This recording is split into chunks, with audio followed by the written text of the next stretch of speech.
Varicose veins తో బాధపడుతున్నారా? మన ఏవిస్ హాస్పిటల్లో 4500 రూపాయల లేజర్ స్కానింగ్ ఉచితం. నమస్తే అమ్మా.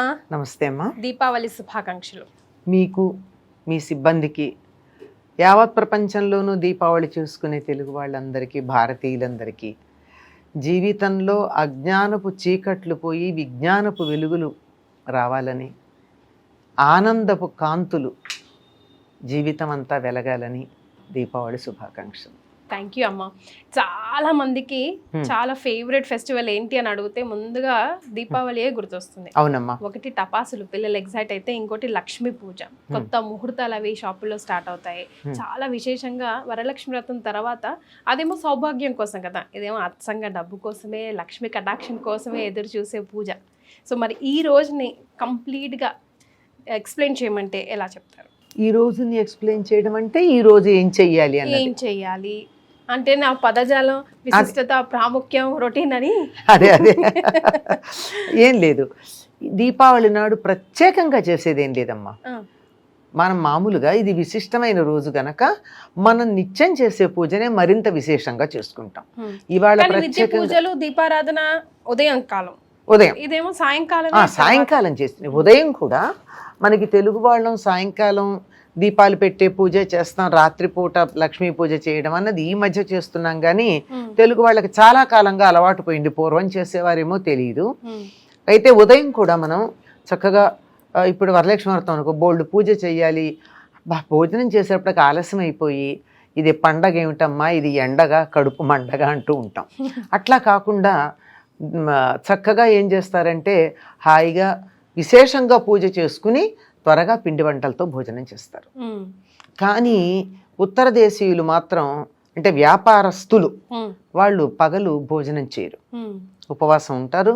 లేదా ఏదో ఒక స్వీట్ లాంటిది, వాళ్ళు స్వీట్స్ ఎక్కువ తింటారు కానీ తిని సూర్యాస్తమయం అయిన తర్వాత అప్పుడు లక్ష్మీ పూజ చేసి లక్ష్మీదేవిని ఆవాహన చేసి అప్పుడు తీసుకుంటారు. నిజంగా అసలైనటువంటి లక్ష్మీ పూజ అర్ధరాత్రి 12 గంటలకి చేస్తారు, రాత్రి. అప్పటిదాకా మనం కూడా అమావాస్య, మనం కూడా ఏం చేస్తామంటే అసుర సంధ్య వేళ దీపాలు పెడతాం. దీపాలు పెట్టి తులసి దగ్గర పూజ చేసి, తులసిని, కృష్ణుణ్ణి అంటే లక్ష్మీనారాయణుల్ని పూజ చేసిన తర్వాత తులసి దగ్గర ఇంటి ముందు దీపాలు పెడతాం. ఈ దీపావళి పండగకి ఒక పక్క ఎంత బాగా పండగ చేసుకుంటామో, ఈ పండగ వెనకాల పితృదేవతారాధన కూడా ఉంది. ముందరే అనుకున్నాం కదా మనం, ధనత్రయోదశి నాడు యమదీపాలు పెడతాం, నరక చతుర్దశి నాడు తెల్లవారుజామున యముడికి తర్పణాలు ఇస్తాం. అందరూ ఇస్తారు, మగవాళ్ళందరూ ఇస్తారు, ఆడవాళ్ళు సాధారణంగా ఇవ్వరు, కొంతమంది ఆడవాళ్ళు కూడా ఇస్తారు. ఇక ఈరోజు దీపావళి నాడు సాయంకాలం తులసి దగ్గర పూజ చేసి, ఇంట్లో కూడా లక్ష్మీ పూజ చేసి దీపాలు పెట్టే లోపు ఏం చేస్తారంటే, బయట దిబ్బు దిబ్బు దీపావళి మళ్ళీ వచ్చే నాగుల చవితి అని చెప్పి దక్షిణ దిక్కుగా తిరిగి ఇంట్లో మగపిల్లల చేత గోగు పుల్లలకి దీపాలు పెద్ద ఇంతంత ఒత్తులు వెలిగించి అవి వెలిగిస్తూ ఆ దివిటీలను కొట్టిస్తారు. ఎందుకమ్మా దక్షిణ దిక్కు కొట్టించారంటే అర్థం ఏమిటి? యముడికి, పితృదేవతలకి మార్గం చూపిస్తున్నారు. మా ఇల్లు ఇక్కడుంది, రండి, మీకోసం మేము కాగడాలు వెలిగించాం. ఇది పితృదేవతారాధన అనడానికి నమ్మకం ఏంటంటే మగపిల్లలే చేస్తారు.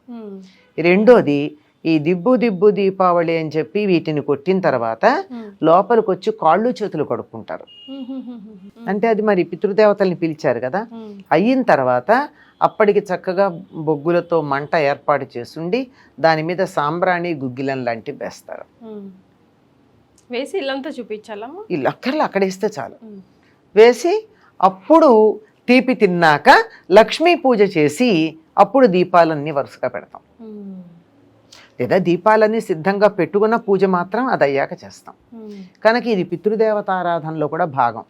ఇప్పుడు యమద్వితీయ కానీ, నరక చతుర్దశి కానీ, దీపావళి కానీ దక్షిణాయనం చివరిలో వస్తున్నాయి. కనుక పితృదేవతల్ని తృప్తిపరచవలసిన అవసరం ఉంది.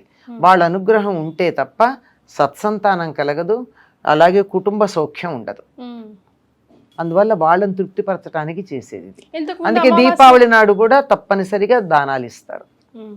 ఇంతకు ముందు వచ్చిన అమావాస్యకి పెద్దరమాసగా పెద్దల అమావాస్య మహాలయ అమావాస్య అంట, పెద్దల అమావాస్య చేసుకున్నాం కదమ్మా అప్పుడు. ప్రథమావాస్య పితృదేవతలకు సంబంధించినటువంటి తిథి. అందులో అది ఒక్క అమావాస్య. ఎప్పుడెప్పుడు చేయనటువంటి వాళ్ళందరూ ఆ ఒక్కరోజు చేస్తే అన్ని ఒకవేళ ఏదన్నా మర్చిపోయినా వాటికి ఫలితంగా ఉంటుంది అని. ఇక్కడ పితృదేవతలకి ఇక్కడ మనమేమి పెద్దల్ని పిలిచామన్నా పెడుతున్నామా? ఏం పెట్టట్లా. మీరు వస్తారు కదా దారి చూపిస్తున్నామన్నా. ఇక్కడేమి ఈ రోజున శ్రాద్ధం పెట్టడం కానీ, వాళ్ళకి ఎవరికైనా బ్రాహ్మణుల్ని పిలిచి స్వయం పాకం ఇవ్వడం కానీ అవి ఏం చేయట్లేదుగా. చేస్తున్నావా? కానీ ఇవ్వాలంటారు కదమ్మా. ఇది దీపావళి రోజు, దీపావళి నాడు దానాలు చేయాలి. ఇప్పుడు దీపావళి ఇవన్నీ కూడా బలి చక్రవర్తి భూమి మీదకి వచ్చే రోజులు అన్నప్పుడు ఆయనకి ఇష్టమైంది దానాలు కదా. దానం బలి చక్రవర్తిలా చేయాలంటారు కదా, దానాలు ఇస్తాం.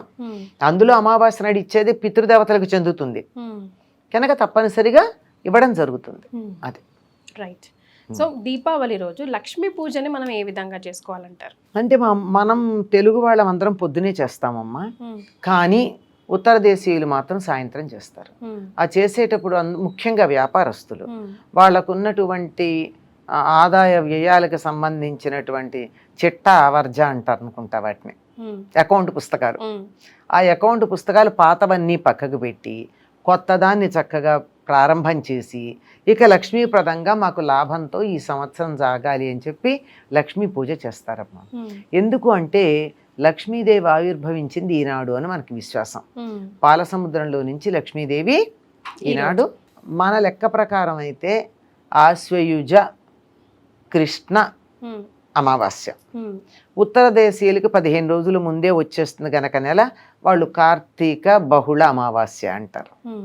ఆనాడు లక్ష్మీదేవి పాలసముద్రంలో నుంచి ఆవిర్భవించింది. ఆవిర్భవించటమే కాకుండా అప్పటికప్పుడే విష్ణుమూర్తిని చేరుకుంది. అందుకని విష్ణుమూర్తిని చేరుకున్నటువంటి లక్ష్మీదేవి సూర్యాస్తమయం తర్వాత తాను తన వాహనమైనటువంటి గొడ్లగూబనికి లోక సంచారానికి బయలుదేరుతుంది. అంటే పెళ్ళయ్యాక పూర్వం ఊరేగింపులు చేసేవారుగా, అట్లా వాళ్ళిద్దరిలో వాళ్ళ వాహనం మీద, ఈవిడ వాహనం మీద ఆ రోజు ఈవిడ వాహనం గుడ్లగూబ. గుడ్లగూబకి రాత్రి మాత్రమే కళ్ళు కనపడతాయి, పగలు కనపడవు కదా. అలా గుడ్లగూబ మీద ఎక్కి అలా విహారం చేస్తూ ఉంటుంది. ఏ ఇంట్లో తన ప్రతిరూపమైనటువంటి దీపాలు ఉన్నాయో ఆ ఇంటికి వెళ్ళి అనుగ్రహిస్తుంది. అందుకని దీపావళి నాడు దీపాలు పెట్టి కనీసం అర్ధరాత్రి దాకా కొన్ని దీపాలైనా ఇంట్లో వెలుగుతూ ఉండేటి చేస్తారు. మామూలు దీపాలు వెలిగిస్తూ ఉంటారు. తర్వాత ఇంట్లో కూడా మన విద్యుత్ దీపాలు ఉన్న ఇల్లంతా దీపాలు వేసుకుంటాం మనం. ఎన్నింటి దాకా? కనీసం అర్ధరాత్రి దాకా, వీలైతే తెల్లవారుదాము దాకా ఉండొచ్చు. తలుపులు తెరిచి ఉంచాలి. ఎలాగో అమ్మవారు బయలుదేరారు కాబట్టి ఏ నివేదన చేస్తే బాగుంటుంది అంటారమ్మా? లక్ష్మీదేవికి అలా ఫేవరెట్ ఫుడ్ అంటూ ఏమైనా ఉందా? ప్రత్యేకంగా అన్ని శుభప్రదమైనవి ఏవైనా. ఆమెకి పసుపు వర్ణానికి సంబంధించిన నక్షత్రాలు అవన్నీ ఇష్టం అని చెప్తారు.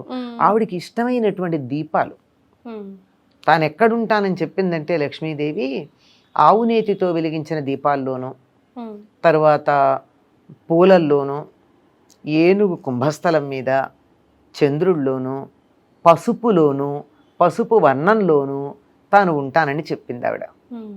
అందుకని తన ప్రతిరూపమైన దీపాలను ఇందాక ఒక మాట అన్నాను నేను. అందుకని దీపాలు తప్పనిసరిగా వెలిగిస్తాం మనం ఈరోజు. అలా దీపాలు వెలిగిస్తాము. ఆవిడకి ఇష్టమైనది ఏమిటంటే ఏదైనా మంచి పదార్థం, అందరికీ కూడా దేవతలకు ఇష్టమైనటువంటి, అందరు దేవతలకి కామన్గా ఇష్టమైనటువంటిది పాయసాన్నం, పరమాన్నం. అందుకే దీపావళి నాడు తప్పనిసరిగా ఇళ్లల్లో పరమాన్నం వండుతారమ్మా. కొంతమంది ఇళ్లల్లో గారెలు కూడా చేస్తారు. పితృదేవతలకి సంబంధించింది గనక ఈనాడు గారెలు చేయాలంటారు. కానీ అమ్మవారికి సంబంధించింది పరమాన్నం చేసి నివేదన పెడతారు. చెప్పనుగా ఉత్తర దేశీయులు వాళ్ళు రకరకాల పాలతో చేసినటువంటి తీపి పదార్థాలు అమ్మవారికి నివేదన చేస్తారు. వాళ్ళు అస్సలు చేయకూడని పనులు ఏమన్నా ఉన్నాయమ్మా దీపావళి రోజు? ఇప్పుడు అమావాస్య దీపావళి అంటే మనం అభ్యంగన స్నానం చేయము, అట్లాగా కాదమ్మా. చతుర్దశి నాడు తలంటు పోసుకుంటాం కదా. అమావాస్య నాడు పెద్దవాళ్ళు తలస్నానం, తలంటు స్నానం కాదు, పెద్దవాళ్ళు తలస్నానం చేస్తారు. పిల్లలు ఎవరు చేయక్కర్లా, చేయకూడదు. చిరిగిన బట్టలు కట్టుకోవడం, ఒకళ్ళనొకళ్ళు తిట్టుకోవడం, ఇల్లు పాచిగా ఉంచుకోవడం, శుభ్రం లేకుండా, లక్ష్మి ఉండదు అట్లాంటి చోట, అట్లాంటివి చేయకూడదు.